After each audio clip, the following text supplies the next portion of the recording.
네, 일단 지진 여파로 원전 안전이 연일 도마 위에 오르내리고 있습니다. 언제 터질지 모르는 원전 사고, 도민 시민들은 불안에 떨 수밖에 없는 상황인데요. 지역 정치인들, 행정가들에게 이 시점에서 가장 중요한 것은 무엇인지, 또 합리적인 의문을 제기할 수는 없는 건지, 과연 우리의 안전은 어떻게 지킬 수 있는 건지 다시 한번 묻고 싶습니다. 다음 감시 리스트로 넘어가 보겠습니다. 지난 19일 2016년 국정감사가 마무리됐습니다. 이번 국정감사는 16년 만에 여소야대 상황에서 이루어진 첫 국감이라는 점에서 국민들의 기대가 컸습니다.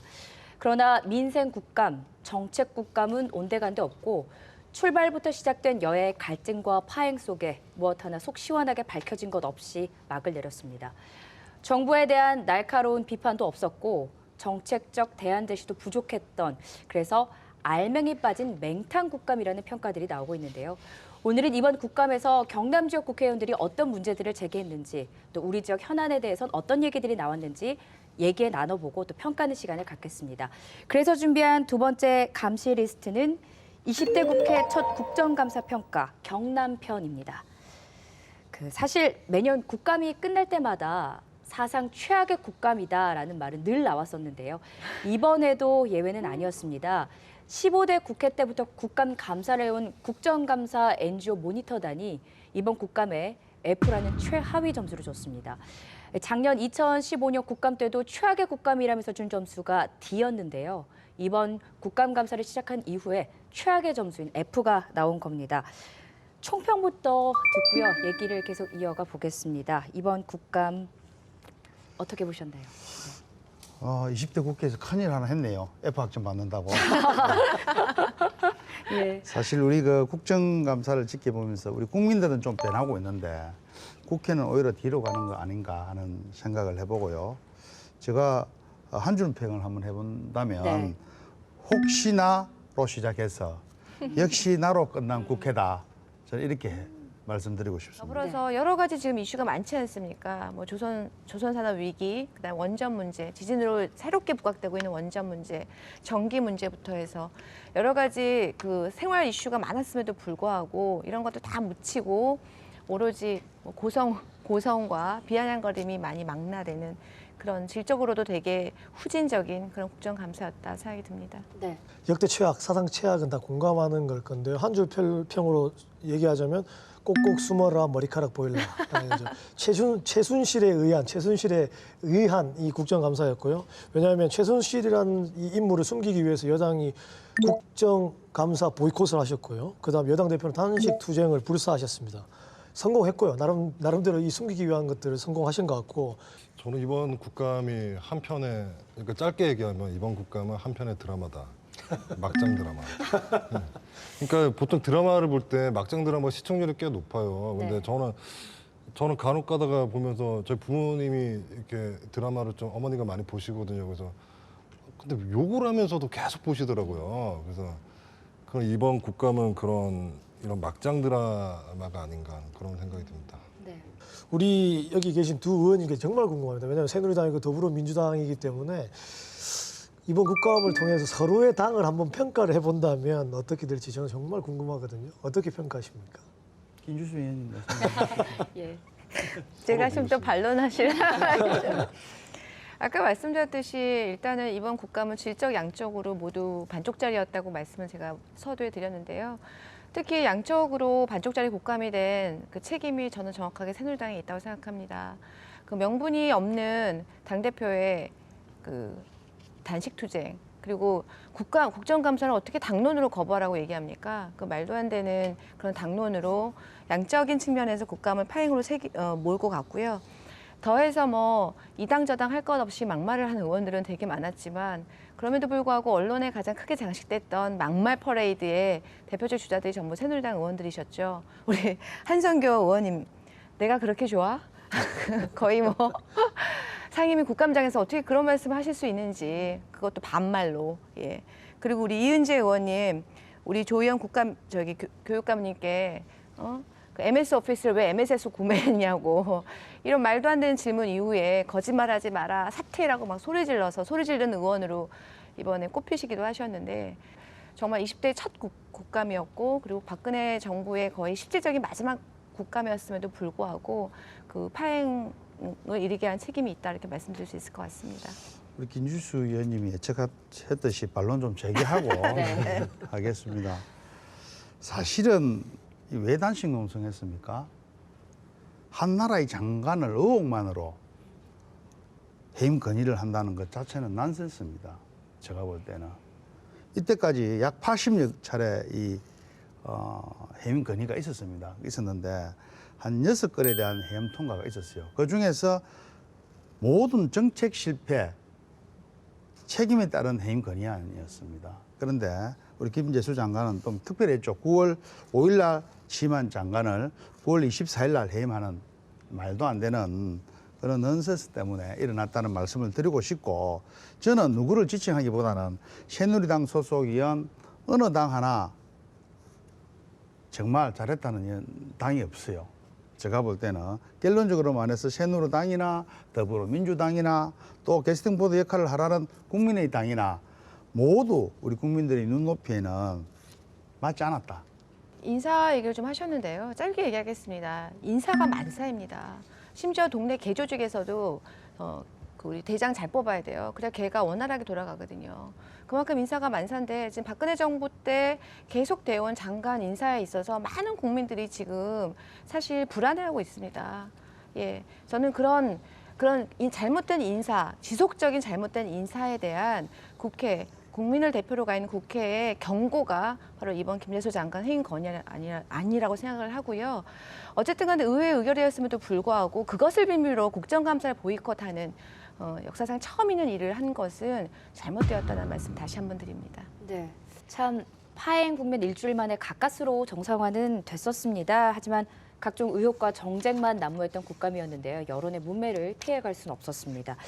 2016년 국감, 기억나는 장면 하나씩을 뽑아볼까요? 어떤 게 제일 기억에 남으세요? 저는 우리 경남 출신은 아닙니다만은 기억에 참 남는다면 더불어민주당에 이기구 의원이 네. 있습니다. 충남 당진 출신이죠, 이분이.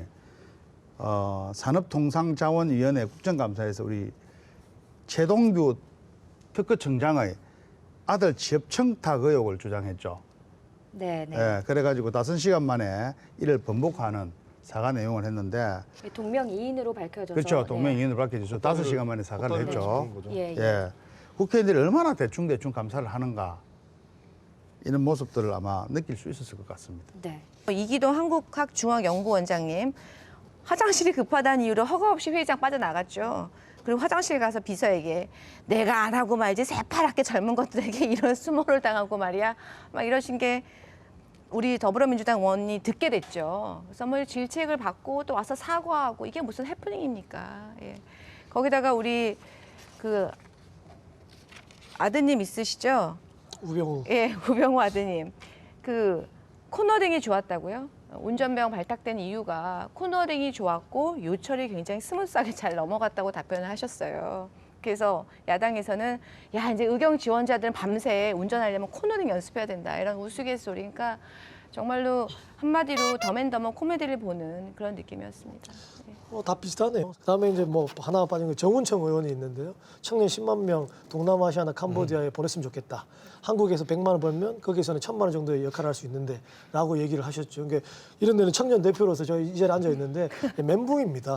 한국의 청년들이 열심히 살고 있거든요. 근데 캄보디아가 그럴 수 있죠. 물가 차이라서 가치 차이라서 그럴 수 있는데 이 국감 자리에서 이렇게 얘기하시면 안 되죠. 그 정책적으로 얘기하셔야 되죠. 이거 10만 명을 보낸다고 얘기하면 됩니까 이게? 이런 해프닝들을 들어보니까 국회의원이나 피감기관이나 국정감사를 어떻게 바라보고 있는지, 어떤 시각을 갖고 있는지 엿볼 수 있는 것 같습니다. 참 많이 안타까운데요. 지금부터는요, 도내 여야 국회의원들이 이번 국정감사에서 지역 현안을 얼마나 살폈는지 차근차근 얘기 나눠보도록 하겠습니다. 우선 이런 총평이 많더라고요. 존재감이 없었다? 이런 의견들이 많더라고요. 이번 국감에서 이제 도내 여야 16명의 의원들은 각 상임위 현안에 대해서 다양한 이제 질의를 했지만 보면 이제 좀 중진들이 좀 이렇게 두각이 없었어요. 뭐 여러 가지 이유가 있었겠지만 좀 침체되거나 좀 무기력한 모습을 보인 것으로 좀 그런 평가가 나오고요. 이제 일부 초선 의원들은 좀 경험 부족을 좀 볼 수 있었고요. 그나마 이제 두드러진 의원들을 좀 살펴보자면 이제 이거는 이제 상임위에 따른 어떤 그런 성격이랄까 좀 현안이 많은 상임위에서 좀 두드러진 그런 모습인데요. 국토교통위가 되게 좀 다뤄야 될 현안이 맞죠. 그 국토교통위 소속 뭐 박한수 의원이라든가 산업통상자원위 소속의 윤한홍 의원, 또 김경수 의원 이런 분들은 이제 각각 토지주택공사 현안과 또 전기요금 누진제, 그다음에 이제 전통시장, 송전선로 문제라든가 이런 부분으로 좀 그나마 주목을 좀 받았지 않나라는 생각이 듭니다. 네. 이번 국감에서 경남이 잘 보이지 않았다는 얘기인데 이유가 뭘까요?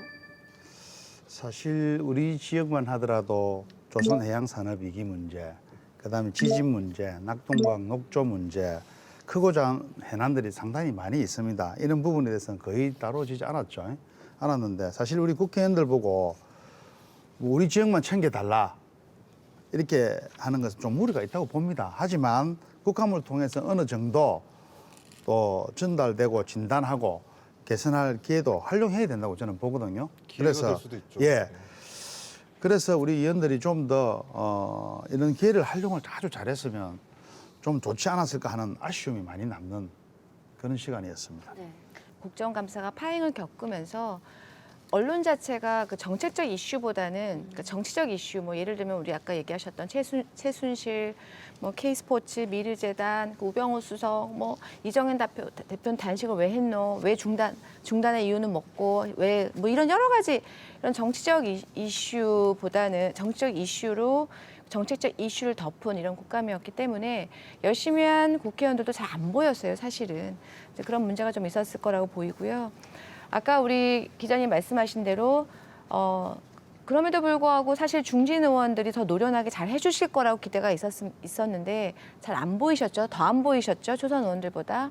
그 이유는 이제 아무래도 의정활동보다는 지역활동이 재선에, 다선에 도움이 된다는 이런 경험적인 아마 경험을 갖고 계실 것 같아요. 그러다 보니까 국정감사보다는 사실 지역활동에 더 많이 주력하신 게 아닌가 이런 좀 아쉬움이 있습니다. 네. 저희가 지역 국회의원들의 국감 활동에 대해서 평가를 보겠다고 얘기를 나누고 있으니까요. 그래도 도내 의원들의 국감 성적이 어땠는지 한번 알아보겠습니다. 도내 여야 국회의원을 통틀어서요. 그래도 이번 국감에서 가장 활약이 두드러진 의원은 이분이라고 생각한다. 얘기를 한번 들어볼까요?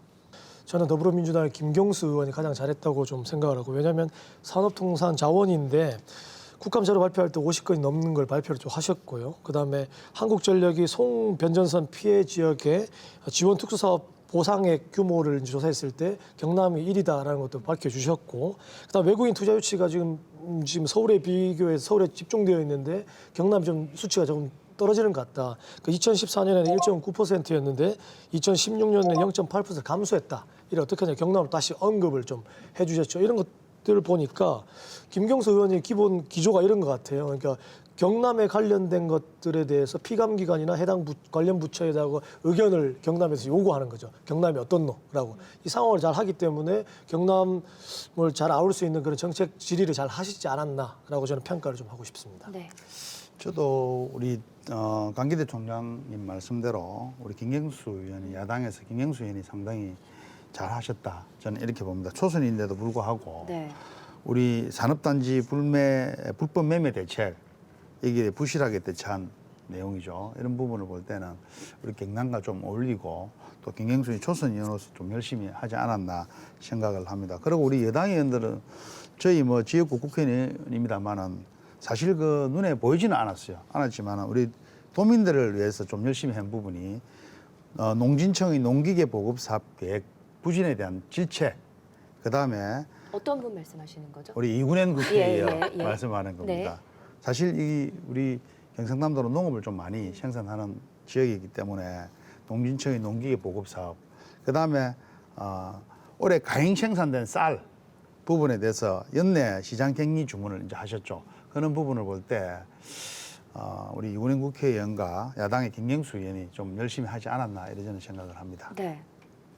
저도 경남 국회의원 중에서는 김경수 의원이라고 생각하는데요. 예, 경실련 2016년 국정감사 우수 의원으로 이번 선정이 되셨죠. 우리 이제 원자력 발전소를 건설하는 한수원 있지 않습니까? 저희가 보통 한수원 얘기하는 이 원자력 발전소 건설하는 공기업이요. 신고리 오류코기 건설 승인 받았죠. 그런데 이때 엉터리 지진 안전도와 관련해서 엉터리 허위 보고서를 내서 마치 실제보다 지진 위험이 적은 것처럼 작성해서 승인 허가를 받았다는 것을 밝혀냈습니다. 그래서 국감하는 그 기간 동안에 그 한수 원장으로부터 한수원의 오류코기 건설 재검토하겠다라는 답변까지 얻어냈습니다. 그래서 저는 이것이 국감에서 뭐 질책하고 끝나는 게 아니라 성과까지 만들어낸 가장 모범 케이스였다는 생각이 듭니다. 네. 제가 좀 먼저 말할 걸 그랬어요. 김경수 의원이신가요? 김경수 의원은 감시자들에서 주는 최고 그러네요. 모범위원상을 줘야 되지 않을까 만장이시네요. 싶은데요. 예. 좀 높이 평가를 주고 싶은 부분이 얘기하셨지만 신고리 원자력발전소의 그 건설 승인 보고서 조작 의혹이라든가 이런 부분을 끈질기게 좀 파헤친 부분도 있고요. 그 다음에 이제 그 뭐 정책 자료집이라든가 뭐 보도 자료도 67건이나 냈죠. 이런 부분은 이제 열심히 하셨다는 방증이죠. 무엇보다 이제 뭐 자료 조사도 구체적으로 하고 전문성을 갖추기 위해서 노력하셨던 거. 그러니까 부지런하셨구나. 이런 부분에 저는 높은 점수를 주고 싶습니다. 네. 또 그렇다면 반대로 물론 국회의원분들께서 국감장에서 고군분투하셨겠지만 이런 부분이 참 아쉬웠다 하는 의원도 있을 것 같습니다. 한번 얘기를 들어볼까요?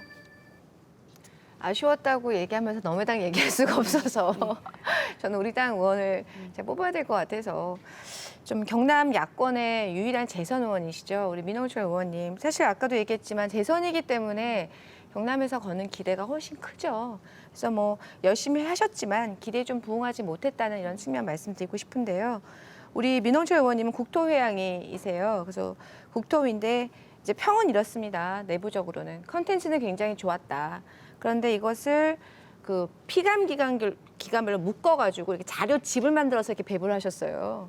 그러면 뭐 그 국회의원이 299명인데 자료집을 내시는 걸 누가 봅니까? 예, 좀 이런 그 재선 의원답지 않게 이런 언론 홍보라든지 정책을 설명하는 데 있어서 조금 좀 너무 아마추어 티켓다 이런 말씀을 드리고요. 이런 태도 때문에 굉장히 주목도가 떨어졌죠.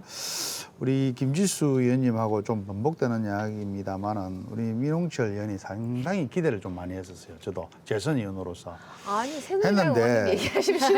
새누리당 의원들 말씀하겠습니다. 네. 사실 지금 우리 김해 경전철 문제가 민홍철 의원과 김경수 의원의 목입니다. 네. 사실은. 그런데 또 우리 민홍철 의원이 어디 소속이냐면 국토교통위 소속입니다.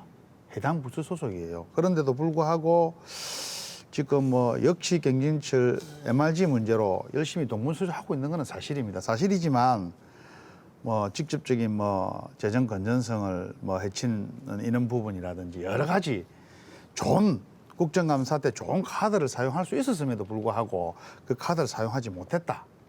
솔직히 짚어주지 못했다. 이런 부분에서는 우리 민홍철 의원을 말씀드리고 싶어요. 네. 국감에서 활약한 의원들과 또 좀 아쉬웠던 부분에 대해서 짚어봤는데요. 이번에 국감 내용을 좀 짚어보겠습니다. 우리 지역 국회의원들이 제기한 문제들이 여러 가지가 있었습니다만 이거는 꼭 한 번 더 짚고 가야겠다 하는 현안들이 있을까요? 네, 아까 제가 말씀드렸듯이 우리 김경수 의원님 한수원 국감 때 신고리 오류코기 건설 재검토하겠다라는 답변을 얻어내셨죠. 이것은 굉장히 불경적에 가장 관심 있는 이슈인데 성과를 낸 이슈다라고 긍정적으로 보이고요.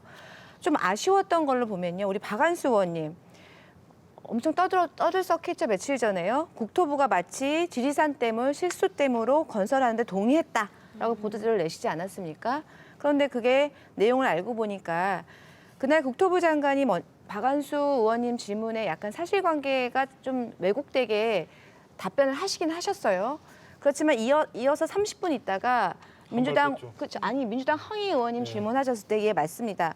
정확하게 번복하셨어요. 확인 질문을 딱 하니까 식수댐으로 활용하겠다는 뜻이 아니고 홍수 조절령 댐으로 그러니까 원래대로 추진할 거다라고 밝히셨습니다. 근데 그럼에도 불구하고 우리 박한수 의원님 그 다음 날 마치 국토부가 지리산댐을 식수댐으로 건설하는데 동의했다는 식으로 보도자료를 내셨죠. 이게 지금 경남에 굉장히 뜨거운 이슈인데 사실 확인 관계를 정확하게 하지 않고 보도자료를 내심으로써 굉장히 경남 도민을 혼란스럽게 했다. 그리고 하나 해프닝으로 끝났다라는 이런 아쉬움이 있습니다. 네. 저는 의미 있는 사안을 하나 말씀드릴까 합니다. 네. 우리 진해 김성찬 의원 있죠. 우리 태풍 차바로 인해서 어업인들에게 많은 피해를 입었던 그런 차바 때문에 수산 정책 보험 가입률이 낮아서 우리 대부분 보상을 받지 못했죠, 어업인들이. 그래서 질책을 했죠. 수산 정책 보험 상품 개발을 요구하는 이런 어떤 내용은 좀 의미가 있었다 하는 내용을 말씀을 드리고 싶습니다. 네. 또 이 국감에서 논의된 사안들 중에 가장 지역민들이 관심을 갖는 이슈는 아마 조선업이었을 겁니다. 국가와 지역이 함께 나서서 해결해야 되는 문제인 만큼 이번 국감에 기대를 걸었던 것도 사실인데요. 어떤 얘기들이 나왔었죠? 조선업에 대한 그 국감에서 다뤄진 내용은 성과가 없었다고 봐야죠. 아, 네. 예. 그 조선업 구조조정 방안은 정부가 당초 8월 말까지 그 계획을 내놓겠다고 했던 것이에요. 그런데 지금 계속 미뤄지고 있는 상황인데 당연히 국감에서도 이제 여야를 막론하고 이 부분에 대해서 질타가 이어졌는데요. 하지만 각 부처마다 속 시원한 대답은 없었고요. 조선업 구조조정에 대한 그 정부의 청사진이 계속 나오지 않고 있는 것인데, 그러니까 이처럼 조선업 전체의 그 구조조정 방향을 두고 뭐 주무부처는 물론 뭐 이 금융위원회와 산업통상자원부, 뭐 채권단 간에도 의견이 달라요. 그러니까 서로 다른 말을 쏟고 있으니까 어느 부처에서도 조선업 구조조정에 대한 책임은 없고 서로 이렇게 얘기만 난무한 상황인데요. 어디로 가는 구조조정인지는 모르겠습니다. 네. 그다음 조선이 가장 중요한 것은 고용 지원을 어떻게 해줄 거냐에 대한 건데 그 골자가 고용 유지 지원금이거든요. 이게 뭐냐면 사용자 업체가 휴업 급여를 먼저 이렇게 상대방이 지출을 하고 차후에 정부가 일일 6만 원 한도 내에서 75%를 지원해주기 위한 제도거든요. 근데 사용자인 이 하청업체가 매달 이 공사 대금을 받잖아요. 매일 받잖아요. 그렇기 때문에 25%를 먼저 주고 난 다음에 어떻게 75%를 받습니까? 이렇게 실제로 신청해 준 사람도 없거든요. 이런 실질적인 제도가 하나도 되지 않으니까 이건 뭐 고용 지원 정책도 없고 말로만 무실 관리, 뭐 구조조정 해야 된다. 말로는 뭐 1,000만 번, 100만 번 떠들 수 있습니다. 대책이 하나도 없는데요. 뭐. 네, 그런 거 정말 이거 암흑 속으로 들어가는 겁니다, 지금. 네. 또 이 최근 지진, 태풍, 유례없는 자연재해로 도민들이 참 많이 불안해합니다. 이번 국감에서 그래서 안전 관련 현안들이 꽤 많이 부각이 됐어요. 식수 정책, 그 지리산 땡건설 관련해서 아까 그 김수 의원님이 말씀해 주셨는데요. 그 박한수 의원님이 저기 국토교통부로부터 긍정적인 답변을 이끌어낼 뻔했고요. 예. 오락가락 답변으로 좀 논란이 됐었죠. 근데 환경노동의 그 서영수 의원은 그 녹조가 4대강 사업 때문이라고 지적하기도 했고요. 법사위의 노회찬 의원은 그 낙동강 수질 악화의 근본 원인을 4대강 보 설치라고 비판을 했는데요. 산업통상자원의 김경수 의원은 또 신고리 5,6호기 그 건설 승인 근거로 사용된 한수원의 그 최대 지진 보고서를 엉터리라고 또 지적을 했고요. 건설 승인 정당성을 훼손된 만큼 그 원전 건설을 중단해야 한다고 강조했는데요. 건설 승인 보고서 조작 의혹을 파헤친 부분은 좀 높이 또 평가받을 수 있겠죠. 저희가 오늘 2016년도 국감에 대해서 쭉 얘기를 나눠봤는데요. 무용지물론까지 나오고 있는 게 사실입니다. 그렇다면 어떤 점이 앞으로 개선되면 좋을지, 또 지역 국회의원들이 앞으로 국감에 임할 때 어떻게 임하셨으면 좋겠다, 그런 당부 말씀도 있으실 것 같은데 마무리 말씀을 들어볼까요? 사실 국정감사는 이제 끝났습니다. 끝났고 진정한 국민들을 위한 민생감사 이런 건 되지 않았어요. 되지 않았지만 남아있는 예산심의, 네. 법률안 심의 등은 우리 국민들의 입장에서 좀 생각해 주셨으면 하는 개인적인 바람을 말씀드리고 싶습니다. 예, 국회는 입법기관이죠. 그리고 국회의원은 그 행정부의 파트너로서 예산 심의 기능 그리고 국정감사의 기능을 갖습니다. 그래서 이런 걸 우리가 의정활동이라고 이야기하고요. 또 지역에서 우리 지역 시민들을 만나고 그리고 행사에 참여하는 것들 뭐 이런 것들 우리가 지역활동이라고 얘기하는데 제발 좀 이 의정활동과 지역활동에 좀 균형감을 가졌으면 좋겠다. 우리 프로그램 이름이 감시자들이지 않습니까? 그런데 국정감사를 보시면 알겠지만 국회의원들이 진정한 감시자들이에요. 어떻게 보면 그 입법기관이다 하지만 행정부를 견제하고 감시하는 것이 국회의원의 본분인데요. 제발 좀 서로 정쟁으로, 특히 정쟁으로 서로 좀 싸우지들 마시고 본분을 좀 잘 지켜주셨으면 좋겠습니다. 네. 가장 중요한 것은 서민에 대한 어떤 가계 부채라든지 이제 향후에는요. 그다음에 안전에 대한 재대책, 그다음에 거제 통령이 심하지 않습니까? 산업에 대한 구조조정, 그다음에 이역에 대한 실업 대책을 어떻게 할 것이냐. 그러니까 아까 말했습니다. 서민 대책하고 안전 피해 대책, 그다음에 지원 대책을 어떻게 할 것이냐. 그리고 이것을 할 때 경남을 꼭 언급을 한 번쯤은 해줬으면 좋겠고 경남에 대한 현황을 좀 파악을 자세히 해주시면 좋겠어요. 그리고 거기에 대한 자료 증거 제시나 근거를 명확하게 해주셔야 우리 도민들이 다 명확하게 이해를 하실 수 있을 겁니다. 그 부분을 좀 집중을 좀 해주셨으면 좋겠습니다. 네. 국정감사는 국회가 국정을 감시하고 견제하는 고유 권한이자 또 국회의원 의정 활동의 꽃이라고 불립니다. 또 지역 현안을 풀 수 있는 계기가 되는 자리이기도 한데요. 그런데 이제 이런 소중한 시간이 여야 정쟁에 묻혀서 의미 없이 흐른 것 같아서 아쉽습니다. 이번 국감을 바라보는 지역민의 시선이 곱지만은 않은 이유겠죠. 20대 국회 첫 국감, 한마디로 유감입니다. 대표 감시자 네 분과는 여기서 인사 나누겠습니다. 오늘도 애정 어린 감시 고맙습니다.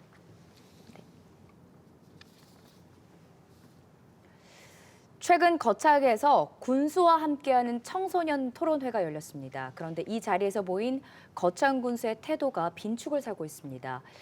일방통행적인 태도를 보였으면 물론이고 일정을 이유로 조기 퇴장까지 했기 때문인데요. 수개월 전부터 이 토론회를 준비한 학생들은 실망을 감추지 못했습니다. 또 토론회에 참석한 한 학생은 우리에게 투표권이 있었으면 이렇게까지 했겠느냐며 분해하기도 했습니다. 군수 없는 군수와의 대화 시간, 정치인의 자질 여부를 떠나서 어른의 진정한 의미를 생각해 보게 합니다. 감시자들 오늘은 여기까지입니다. 350만 도민 모두가 감시자들이 될 때까지 여러분과 함께하겠습니다. 고맙습니다.